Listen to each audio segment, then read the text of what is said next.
Hi, my name is Holly. Every month I do a digital discussion. This one is of great interest to me. It's about the Second Battle of Fort Wagner. I don't know if you knew there was a first one. Sometimes I forget there was a first one. Operations against the defenses of Charleston. Let's get started. And I'm in front of this picture called Storming Fort Wagner. And you can see there's a lot happening in this picture. I'll tell you a little more about it once we get underway.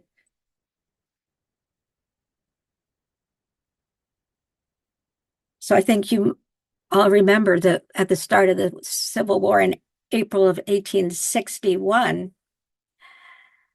the North surrendered the garrison at Fort Sumter to the Confederate military authorities April 13th, and it caused an outcry that went through the Union states. Although some reports gave only vague details, Northerners soon learned that the fort's defenders, under the command of Major Robert Anderson, had evacuated Sumter.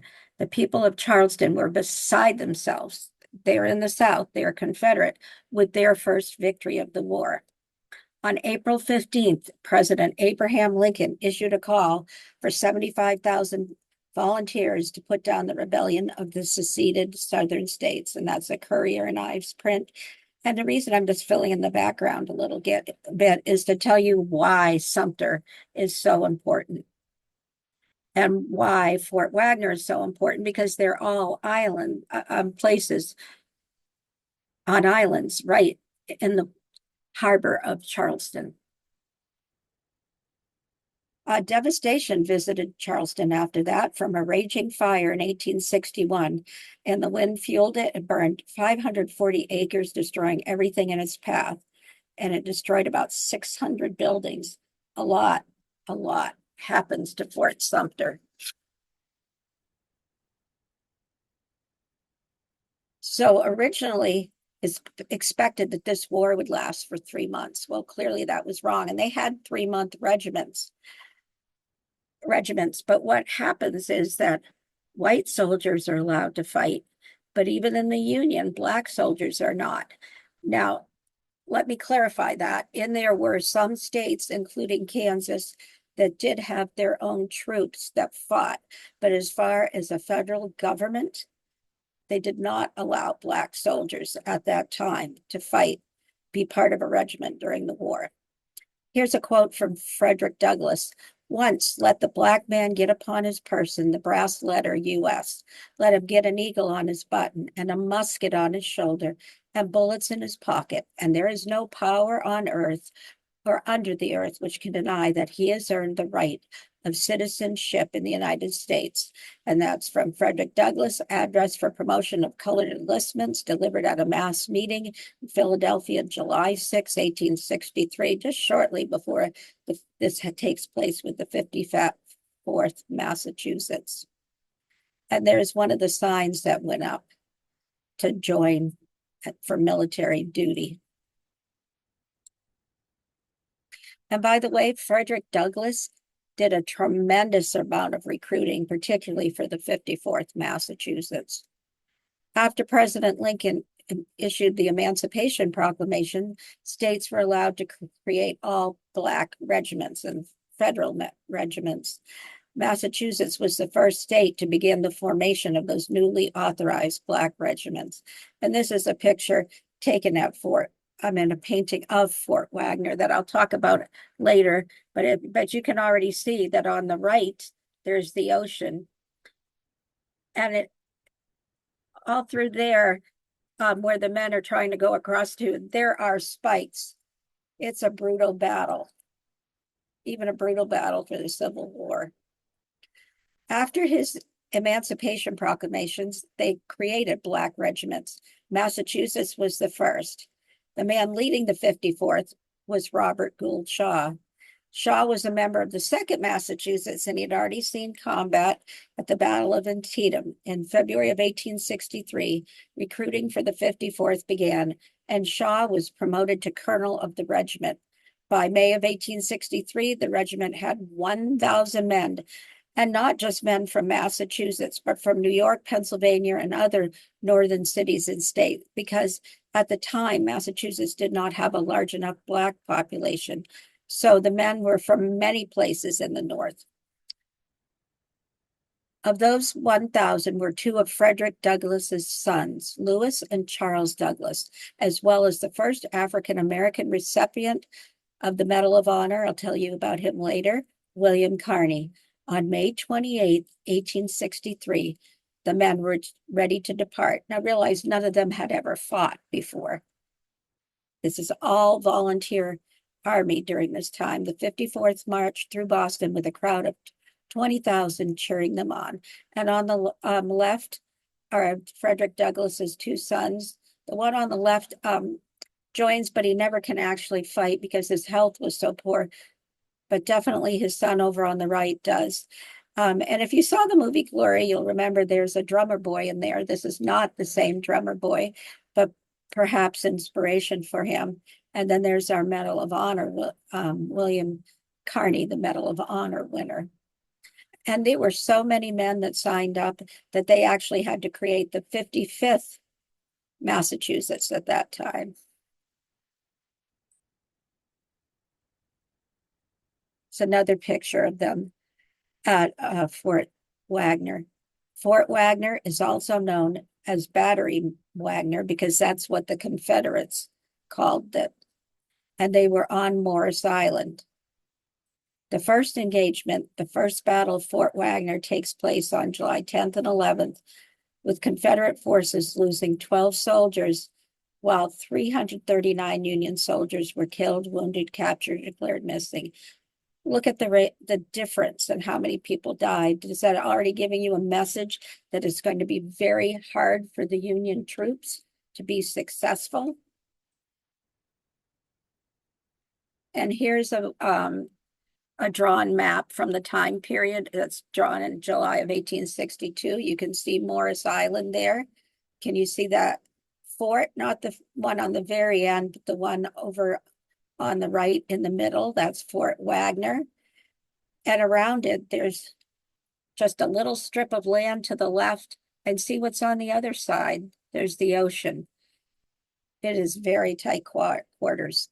So the men in charge of the Union, Gilmore and Dahlgren, hoped to take Fort Wagner on Morris Island and Charleston to gain a vantage point to launch an attack on the city of Charleston. They do want to get Fort Sumter back, by the way. The fort was strongly defended, and the first Union assaults, as I mentioned, resulted in extremely high casualties. And I haven't even gone into the 18th, which is what I'm primarily will be talking about. Eventually, they're going to find that these assaults using men are very unsuccessful, and they're going to have to use siege warfare, but they haven't come to that conclusion yet. This map includes Folly Island to the south of Morris Island, Charleston Harbor to the northeast, and Coles Island to the north. So that first battle is often forgotten, and this is from National Park Service. It's called Fort Wagner 1, and it's part of the operations against the defenses of Charleston, because they believe that's like the seat of the rebellion. This April to September 1863, the commanders were Quincy Gilmore from the U.S. troops and Brigadier General Pierre Beauregard. There are 351 casualties, and the U.S. loses 339 men. On July 10th, Union artillery on Folly Island, together with Rear Admiral John Dahlgren's fleet of ironclads, opened up fire in Confederate defenses of Morris Island. The bombardment provided cover for Brigadier General Strong's brigade, which crossed the Lighthouse Inlet and landed by boats on the southern tip of the island. Strong's Confederate troops advanced, capturing 7 batteries to within range of Confederate Fort Wagner. At dawn on July 11th, Strong attacked the fort, and it's primarily soldiers of the 7th Connecticut reached the parapet, the highest place there, but they were thrown back, and they went through a lot. And yes, some of the 54th Massachusetts was there, and they had some injuries as well, but it's going to get much worse the following week. And there's Major General Quincy Gilmore and his right-hand man, Brigadier General Truman Seymour. The Union dreamed of recapturing Charleston. Rear Admiral Samuel DuPont in 1861 had captured the strategic island of Port Royal, 75 miles southwest of Charleston. Against his protest, he was ordered to attack Charleston with 9 Union ironclads on April 7th, 1863. The result was a disaster. The ironclads could not maneuver well in the harbor. They're too big. And the Confederate shoreline defenses, which had been upgraded by General P.G.T. Beauregard, the Confederate hero of the bombardment of Fort Sumter, now the general in charge of Charleston's defenses. It heavily damaged the 5 Union ironclads caught in a crossfire. DuPont had to withdraw his gunboats before sunrise back to Port Royal, and Gideon Welles, the Secretary of the Navy, cashiered him for the defeat, though I don't think it was his fault. But cashiered meaning he was out. Frustrated by repeated failures to capture Charleston, the Union Army, under the command of Major General David Hunter and later Brigadier General Quincy Gilmore, tried to take the city using land approaches, all of which failed. 2 of these assaults occurred at Secessionville, located on the James Island near Charleston, and against the Confederate Fort Wagner, which is a sand and earth fortification located on Morris Island, overlooking the harbor, on July 18, 1863. Gilmore was a West Point engineer who graduated first in his class and was ordered to command the Department of the South. He takes over from David Hunter and the Army's 10th Corps. His chief subordinate, Truman Seymour, shared Gilmore's confidence. Gilmore appeared confident, but he was in over his head. And he was an engineer, but it doesn't mean he used common sense. Underestimating the Confederate defenses, he made plans to capture Fort Wagner and Morris Island in the harbor and to bombard Fort Sumter into submission, and they all proved impossible. After 2 frontal assaults, and I will tell you a lot more, including the one made by many regiments along with the 54th Massachusetts taking the lead, failed to subdue Wagner. Gilmore adopted siege tactics by trenching closer to the fort, but it's too late because he's already taken needlessly, well, anytime there's a war, needless lives, but this was poorly planned. And this just gives you an idea of the area. You can see Fort Sumter right in the middle there. And then if you go downward, right, there's Battery Gregg, and then there's Fort Wagner. And this is all in Charleston Harbor there. And you can see all kinds of forts there. And there's Confederate General Pierre Gustave. I can't remember his Toussaint. I can't remember Beauregard. He went by his initials. And this is Brigadier General William Tolliver, Beauregard's right-hand man. So the forces on Morris Island were commanded by Brigadier General Truman Seymour. I'll have more about him. It's not going to be complimentary. And the infantry were arranged in 3 brigades. The first was under Brigadier General George Strong and was composed of the 48th New York, the 76th Pennsylvania, the 3rd New Hampshire, the 6th Connecticut, the 9th Maine, the 54th Massachusetts. The 2nd Brigade, under the command of Colonel Haldeman Putnam of the 7th New Hampshire Volunteers.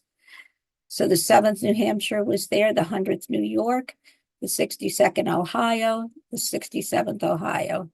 The 3rd Brigade, which never comes in, which was also questioned and took no active part, was commanded by General Stevenson and consisted of 4 excellent regiments from the forces of General Terry, which had just arrived from James Island.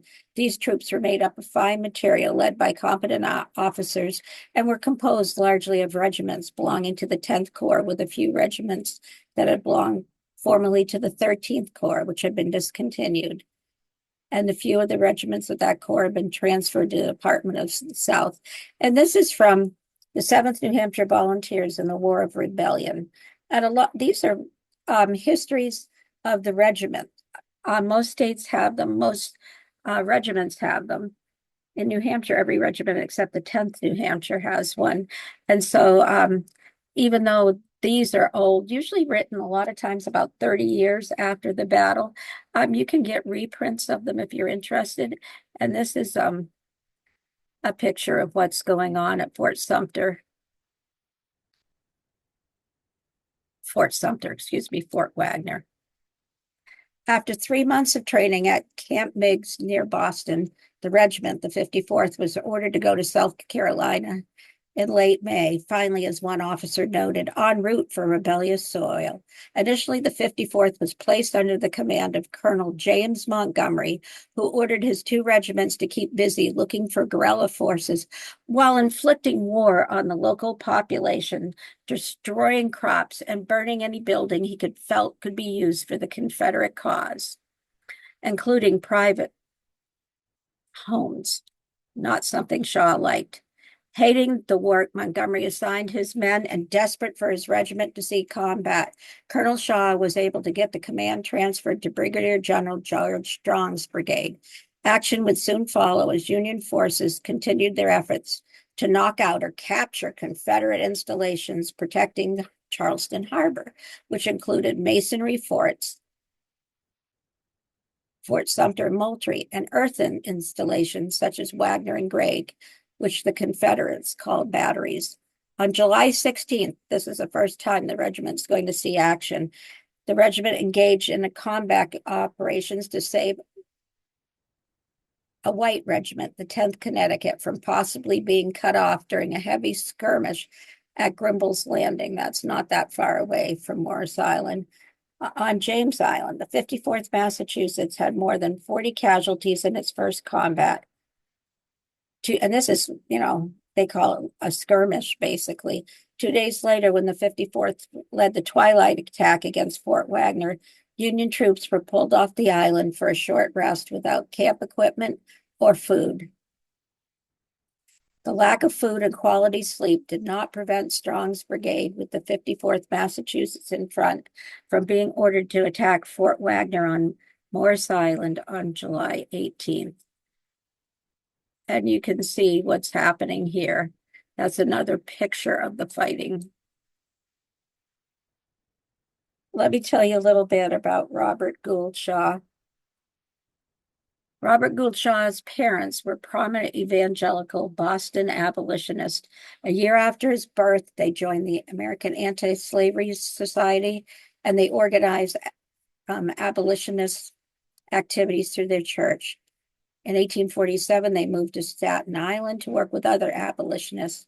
However, Robert, though interested, I'm not trying to say he doesn't believe in the abolitionist movement, he didn't have quite the same zeal. He went to prep school, dropped out, and the family left to travel in Europe. But while in Europe, his attitude changed towards slavery. Not that he ever didn't think it was wrong, but he became much more passionate. He read Harriet Beecher Stowe's Uncle Tom's Cabin, which changed his opinion of abolitionism. Unsure what he wanted to do with his life, Shaw dropped out before completing his studies. He was at Harvard. When war came, Shaw seemed to find his purpose and enlisted in the 7th New York Infantry and served in the defense of Washington, D.C. for 30 days, after which the regiment was dissolved. In May of that year, Shaw joined the 2nd Massachusetts as a second lieutenant, serving for 2 years and attaining the rank of captain. Massachusetts Governor John Andrews, a strong abolitionist, recruited him through his father, through his parents, to raise. So no matter what you see in the movie, it's a little different. To raise and command one of the first regiments of the African-American troops, the 54th Massachusetts. Initially taking the command to appease his mother, Shaw grew to respect his men and believed they could fight as well as white soldiers. He was eager to get his men into action and prove this. And let me say, the reason he was reluctant was because he was afraid that they would not see any action, and he definitely wanted that. When he learned that black soldiers were to receive less pay than whites, Shaw led a boycott of all wages until the situation was changed.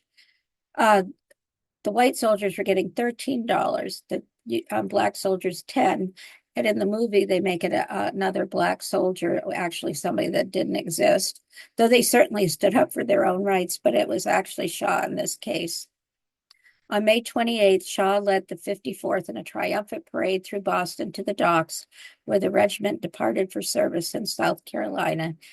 Shaw had married Anne Nealon Haggerty just 26 days before.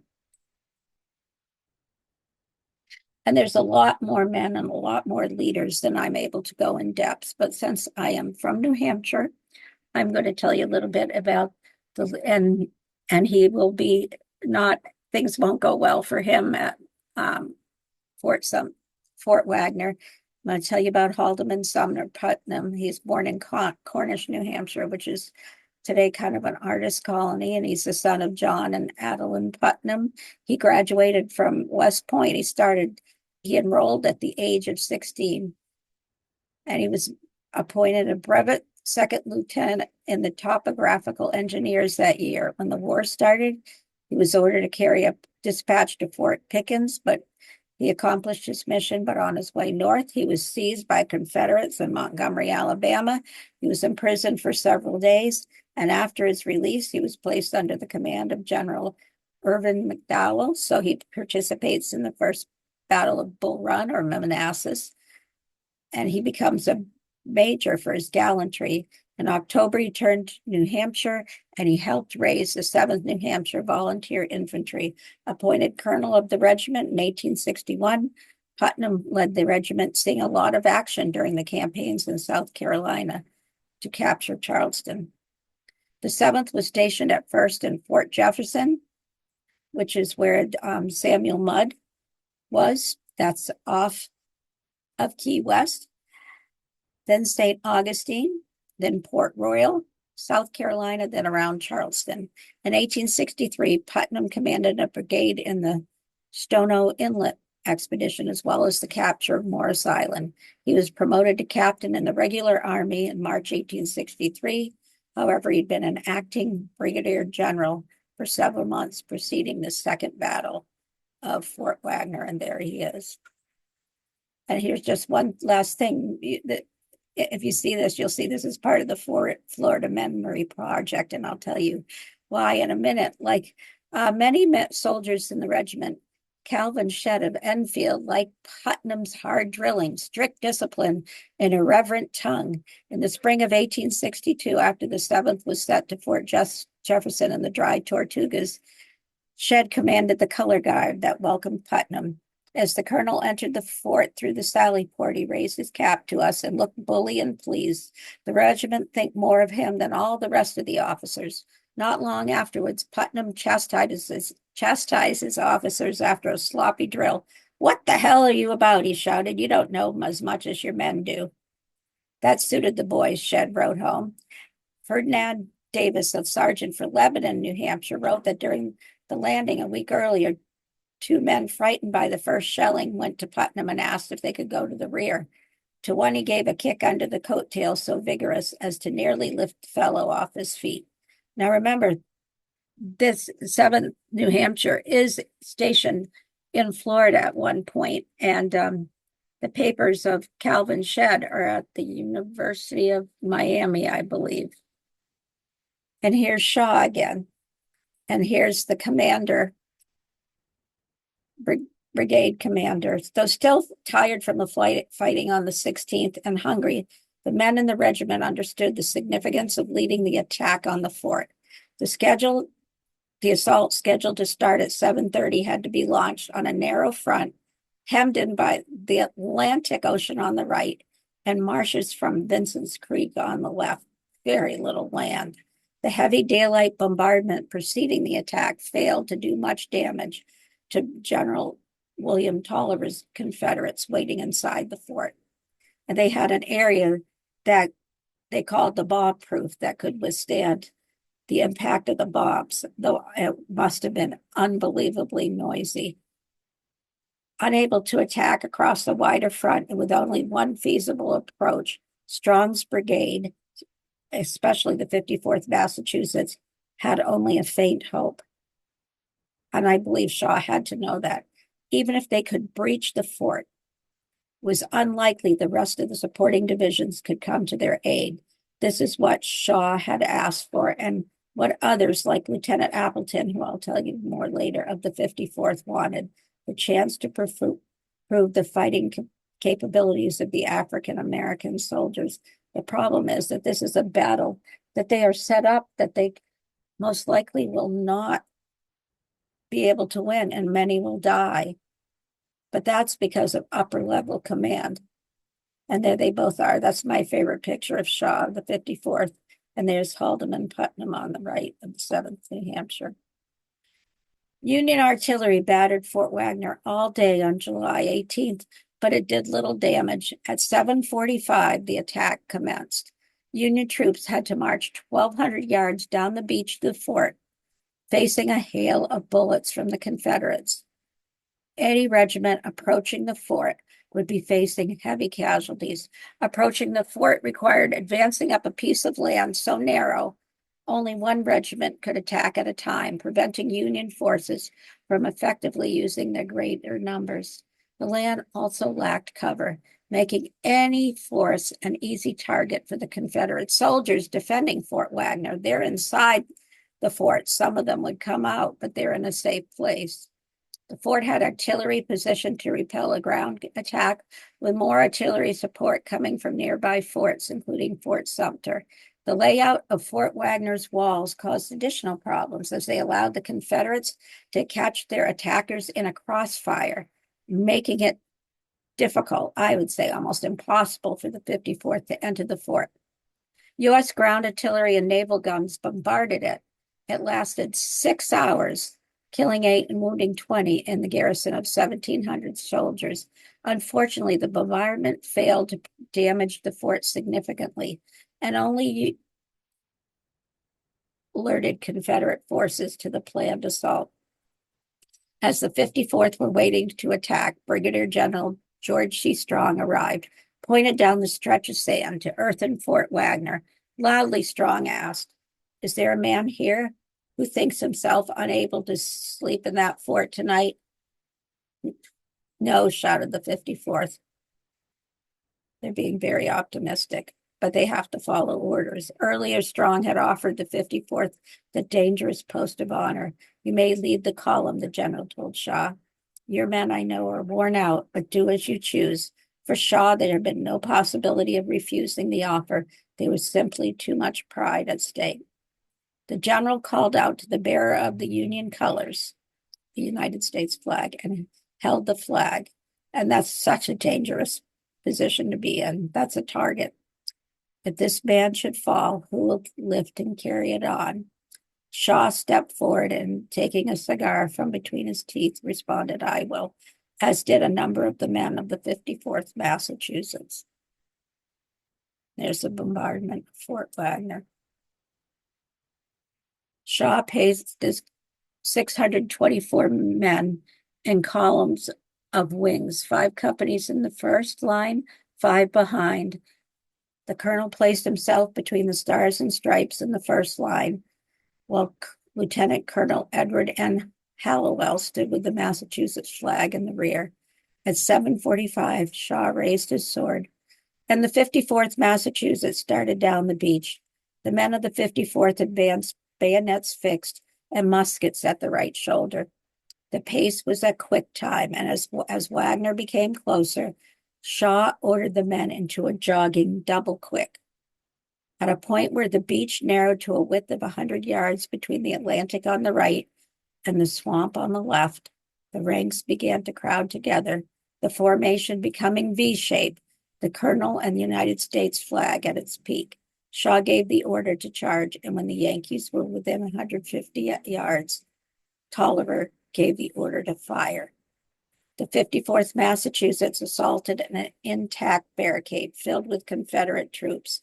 Newspaper correspondents reported later on the battle. One correspondent for the Salem Register wrote, "The men moved steadily amid a buzz and whirl of shell and solid shot until within some 300 yards of the fort, we could notice the ominous silence that preceded the storm.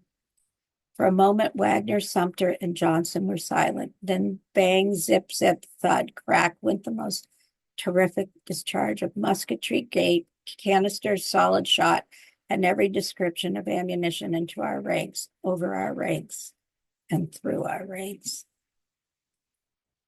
And I know that all those men knew what the outcome was going to be of them going forward. At sunset, they had advanced,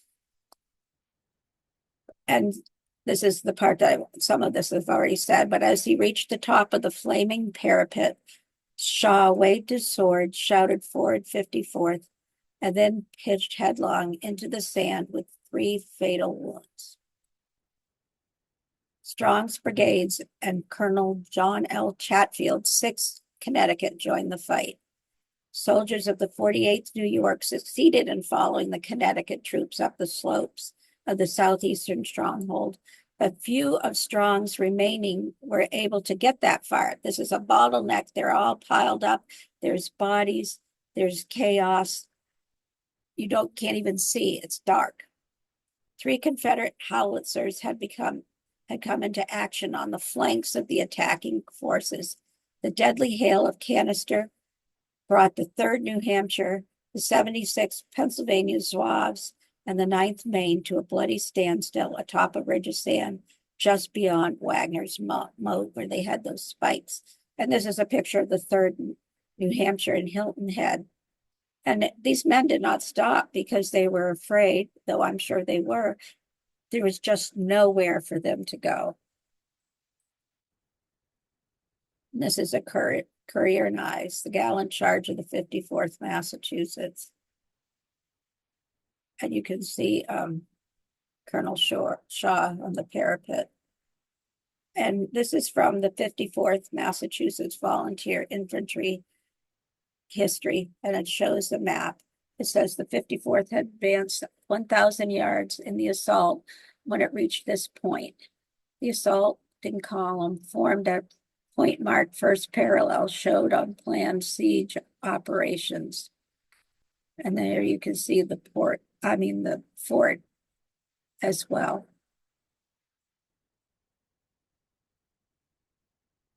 Men were falling on all sides. The 54th rushed over sharpened wooden stakes. Can you see them there in the picture on the left? That surrounded the fort. And there's just this little strip of sand on the beach. This was taken a couple days after this all happened. In some areas, shelling had filled the moat with sand. In other places, the water was knee to waist deep. Hallowell and Lieutenant James were among those who fell wounded before reaching the ramparts. But Shaw kept his feet, climbing up the sandy slope with a knot of determined survivors. As he crested the parapet, I know I told you this once, but I want you to picture what happened. He waved his sword, shouted forward 54th, and pitched headlong into the sand with 3 fatal wounds. Sergeant William Kearney was running through the chaos when he saw the man carrying the American flag stumble and fall. Kearney threw aside his musket, raised the flag, and scrambled up the slope of the fort, facing a hail of lead. So now he's the color bearer. A flurry of hand grenades leveled the ranks around him, but he reached the crest where it seemed like he was the only man left standing. Nobody gets inside the fort.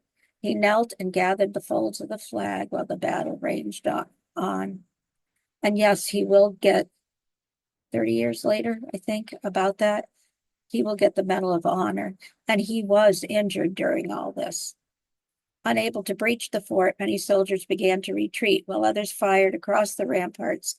And a point-blank duel with Charleston Battalion and the 51st North Carolina. 2 captains of the 54th fell dead, one across the other, while Sergeant Major Lewis Douglas, son of Frederick Douglass, had his sword ripped from his side by a canister shot.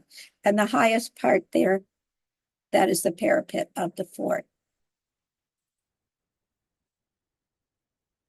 Strong's brigade, including Colonel Chatfield's 6th Connecticut, joined the battles.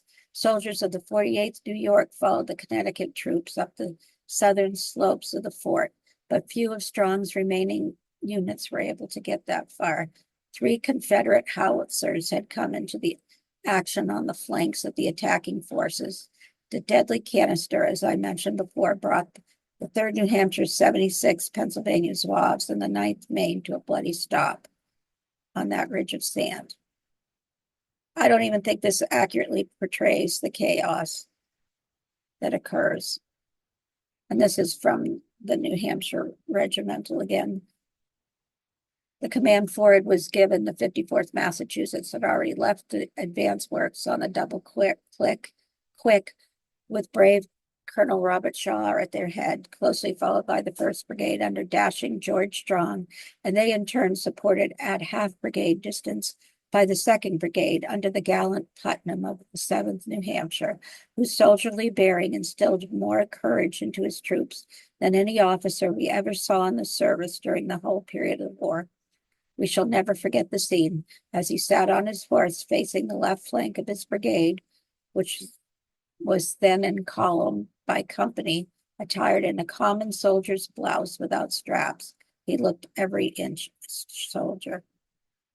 And this is bombardment of Fort Sumter and Wagner in Charleston Harbor. And this is from the 7th Regiment, New Hampshire Volunteers in the War of the Rebellion. And I put this in here because I got a lot of information from this. And this talks about the 7th New Hampshire, as I told you, at Fort Wagner. And this is my husband's book, published by the University of South Carolina Press. It's no longer in print, but you can get it on Amazon. But I am going to read you some things from this because it tells about the viewpoint of the 7th New Hampshire. And here's a map that shows Fort Wagner with the ocean on the left, just a tiny strip of sand. On the right, on the left, there's that creek.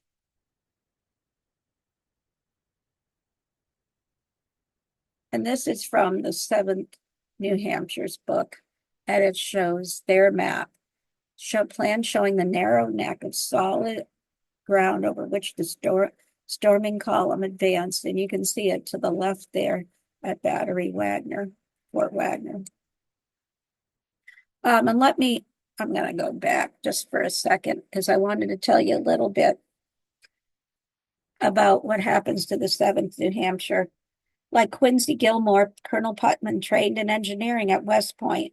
When he arrived at the front before Fort Wagner, he took in the entire scene at once, the ocean on the right and the marsh on the left that had severely eroded the beach, and in the middle, a small deadly gap of 80 feet that he would have to squeeze his entire brigade through.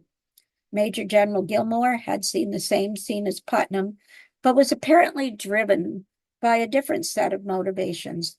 It was Gilmore's assignment to conquer Charleston, and the door to that city was through Fort Sumter.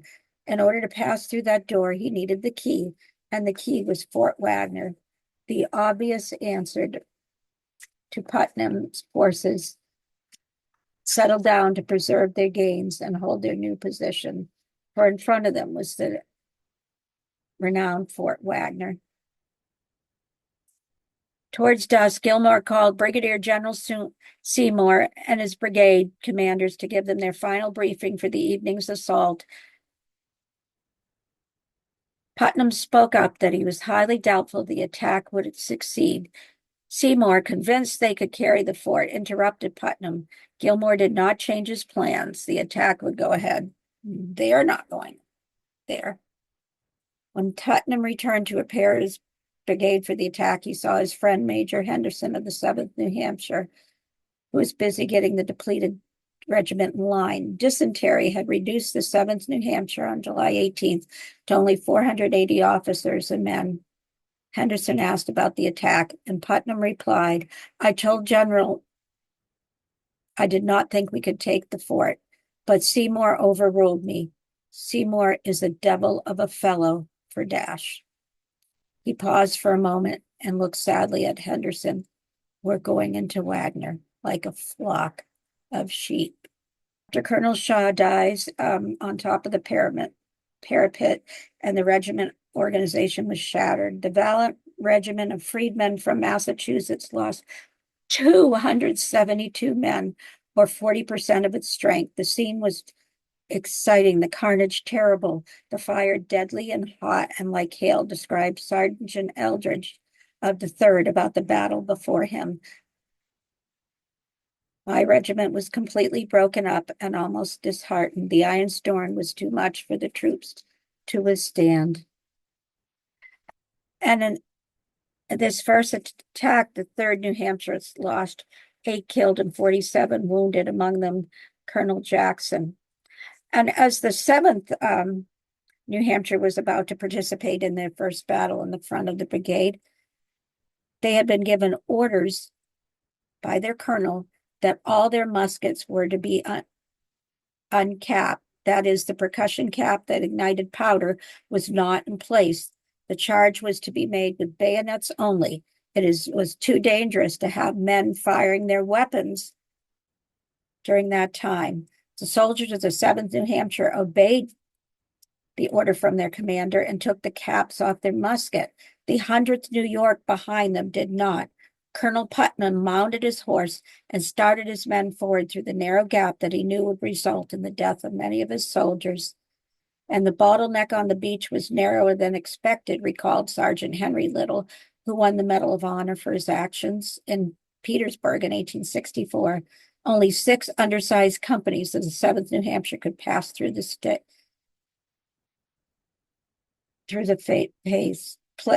space, excuse me. The regiments took casualties even before they reached the fort, whose cannons blasted 42-pound shot into the regiment's advancing lines. Upon reaching the fort, Colonel Abbott, lieutenant colonel, tried to maintain order, but the obstacle of the wooden spikes and the water-filled moat disrupted any attempt at keeping the regiment together. Just before the men of the 7th barreled ahead, trying to gain the parapet, a thunderous volley tore into them. New Hampshire men fell dead and wounded from a fusillade of bullets poured into them by the 100th New York. Directly behind them, the colonel of the regiment later said he had not heard Putnam's order to uncap their weapons in the darkness. He thought the 7th New Hampshire was the enemy coming out of the fort. The 7th New Hampshire in its first battle was engaged about an hour and a half and lost 218 men killed, wounded, or captured. 18 officers of the 7th New Hampshire were hit, with 12 being killed, mortally wounded, or captured. The regiment had the unfortunate distinction of suffering 47 men killed at Fort Wagner, the highest death toll for a New Hampshire regiment in a single battle for the entire war. The total loss for all federal forces engaged at Fort Wagner on July 18th was 1,515 killed, wounded, or captured. Confederates, 147. Just briefly, I want to tell you that an Army nurse, Clara Barton, I'm sure you know her as the angel of the battlefield. She is from Antietam, but she is here in the thick of Fort Wagner's second assault.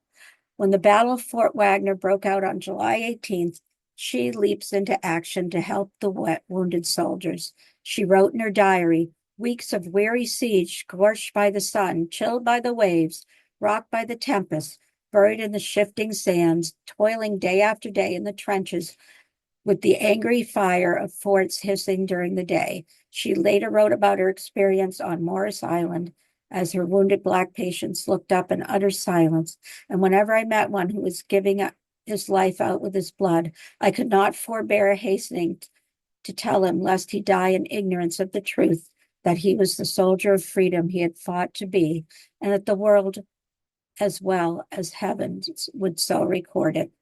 During one artillery assault, she had faced exploding shells and debris to rescue Colonel Robert Leggett, who she found laying on the sand with his leg blown off at the knee. She tore part of her dress, tied the cloth into a tourniquet, and used it to stop the bleeding. Throughout the battle, Clara and her assistant, Mary Gage, walked the beach looking for survivors.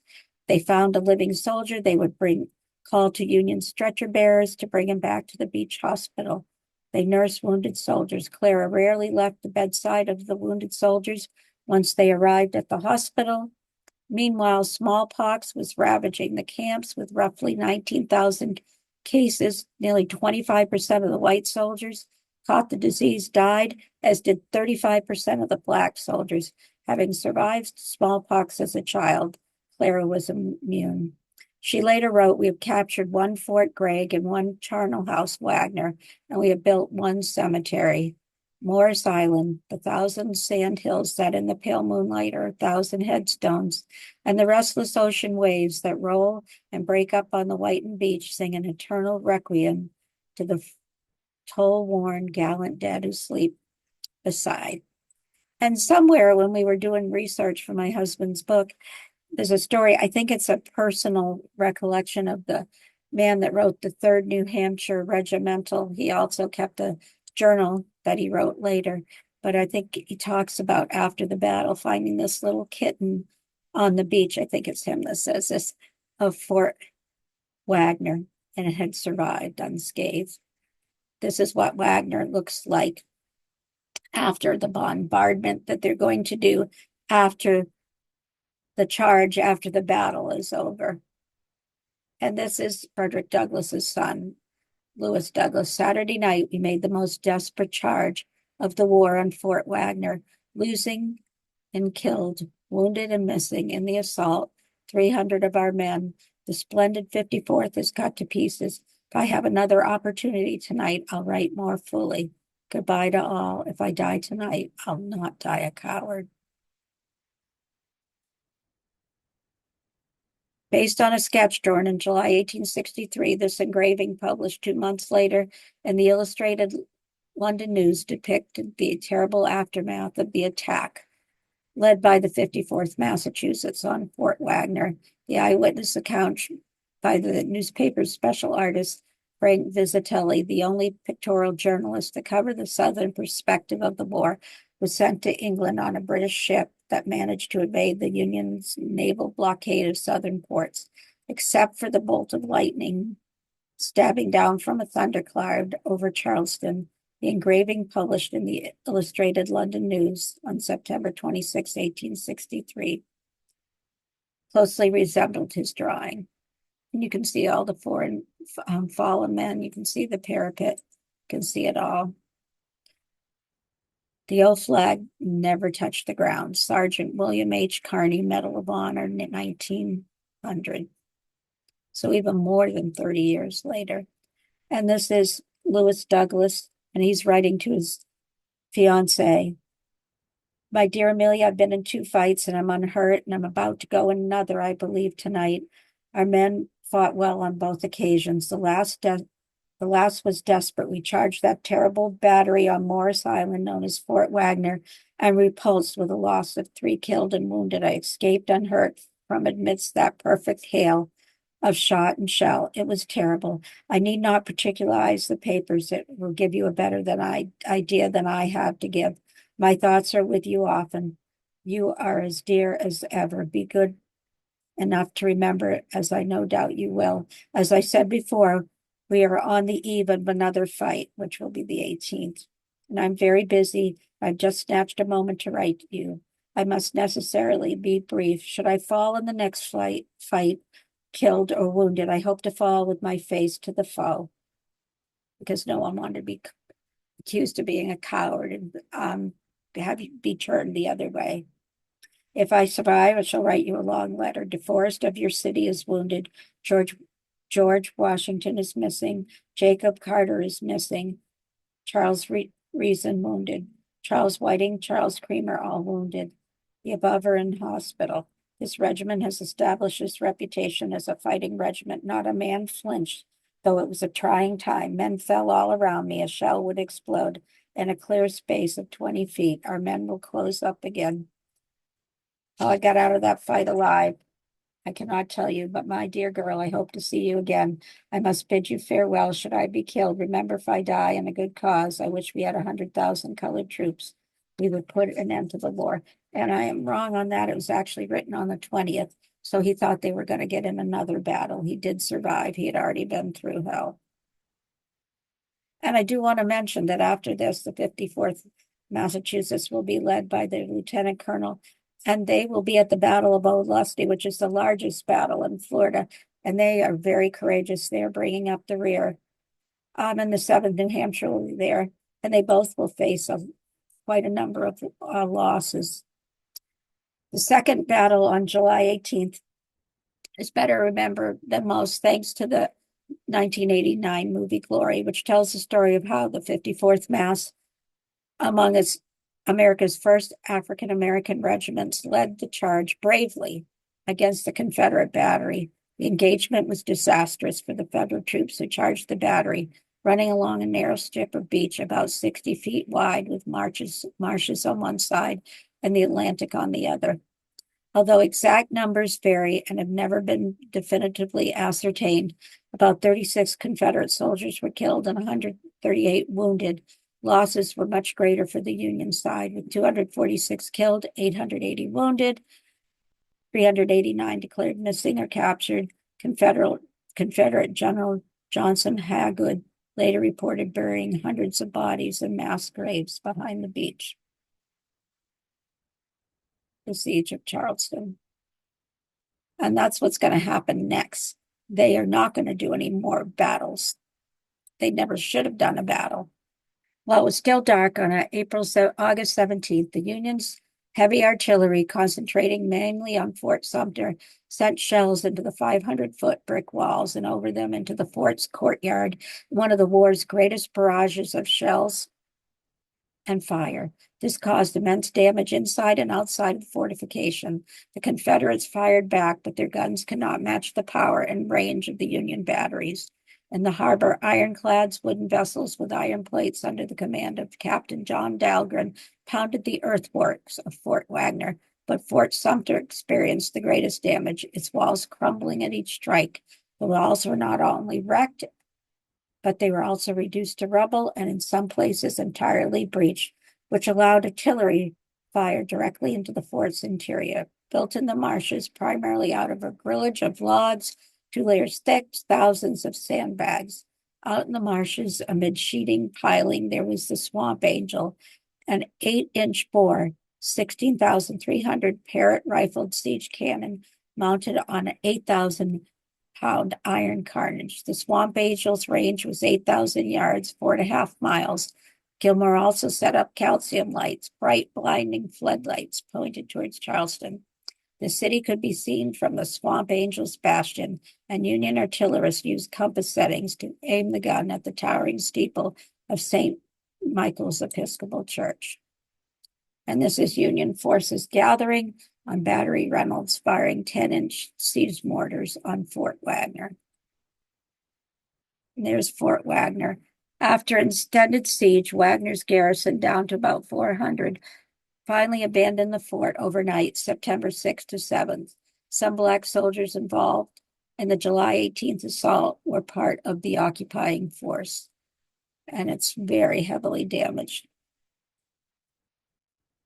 After the Army under General William Tecumseh Sherman entered South Carolina in 1865, General Beauregard ordered the evacuation of Charleston on February 15th.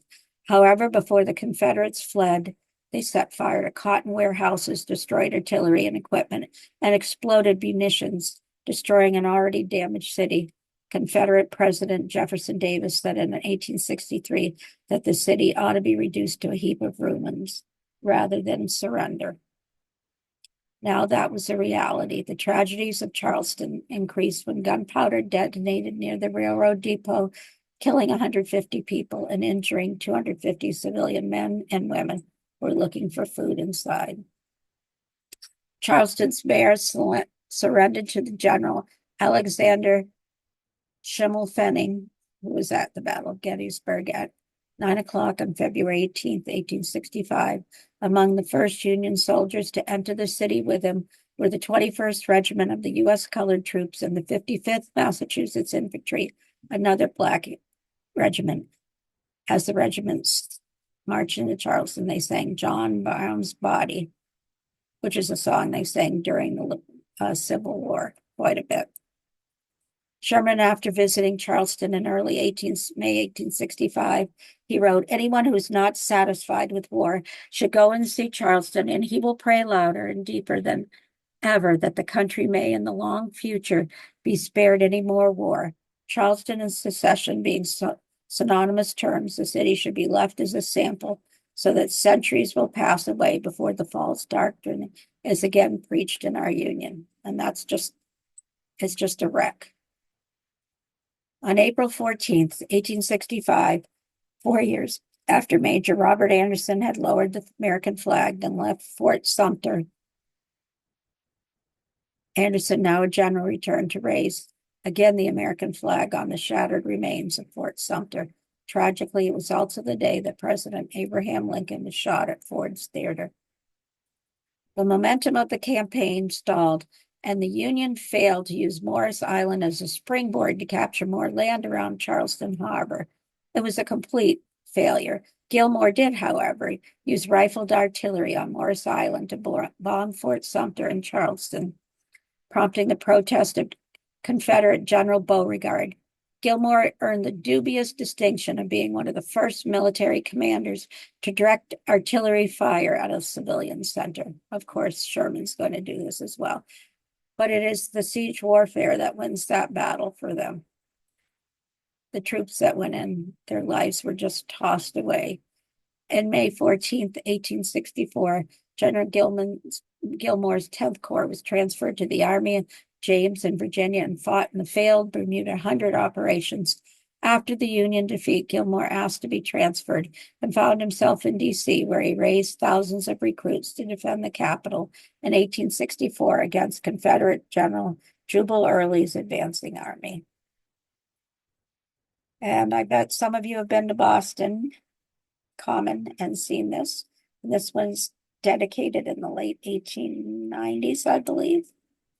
And this is my picture from last year. Unfortunately, I'm apparently a really bad photographer, but there are the men of the 54th, and Robert Gould Shaw on his horse. And this is on the other side, and that they now have the names of all the men who died there. The memory of the just is blessed. And there is not much left of Morris Island. You really can't access it unless you're like out on a boat in Fort Sumter.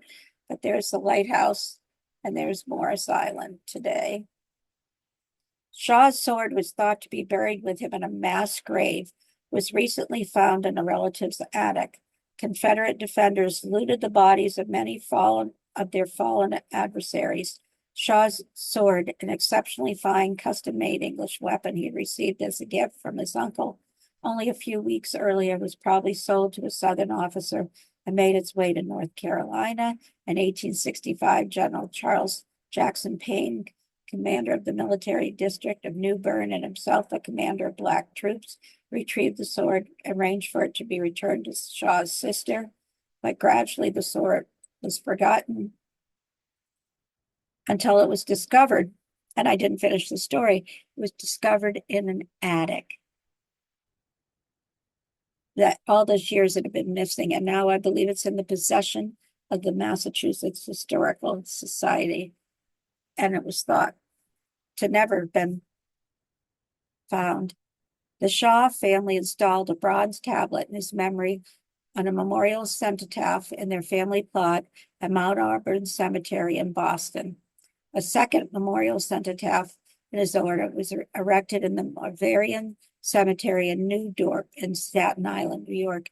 His name is also listed on the wall of memorial transept of Memorial Hall at Harvard University, his alma mater.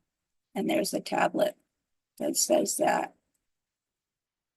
That's about Shaw, and it says, "Greater love hath no man than this, that a man lay down his life for his friend." And I have not seen his cenotaph, but we have been to see Haldeman Putnam's in Cornish. It's there on the right. This book just came out last year. It's on Amazon. I bought it for like $3.90. I think it was up to $5.90. It's a nice hardback book.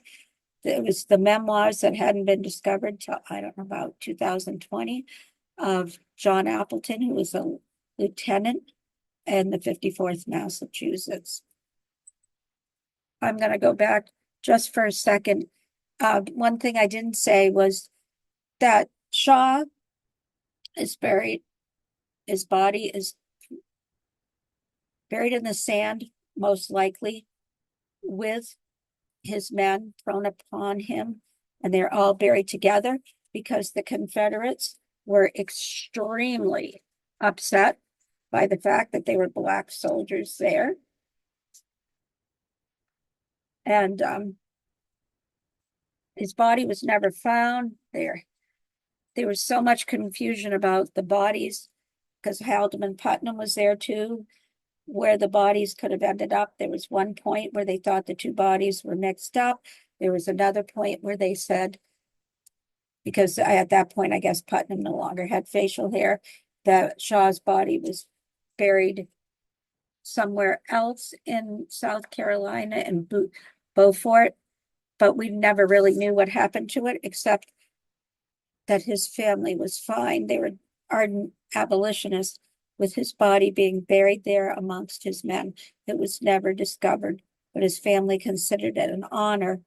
On the other hand, Putnam's family desperately wanted his body returned, as well can understand, but it was never found, and most likely that both of their bodies ended up washed out to sea. And so if you watch the movie Glory, I'll just briefly address that and I'll wrap this up. It's a great movie. I mean, it's very moving. It does a great job telling the story.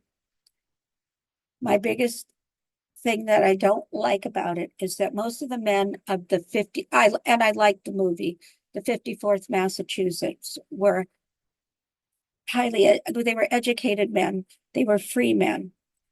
25% of the men in the 54th Mass came from the South, with a far smaller number having been enslaved. When you watch the movie, they make it seem like the majority of the men had been enslaved. And of course, the white officers they make as real people. Not a couple of the soldiers, Black soldiers, are influenced by the real life people, but there are no real life Black soldiers portrayed there. They gave them great stories, but I would love to have had some of their stories told. There's so many that I can't. And that movie was loosely based on the book about the 54th Massachusetts called One Gallant Rush. And then there's a Letters of Putnam, Blue-Eyed Son of Fortune, or something like that you can find on Amazon. I thank you for joining me. I will see you next month.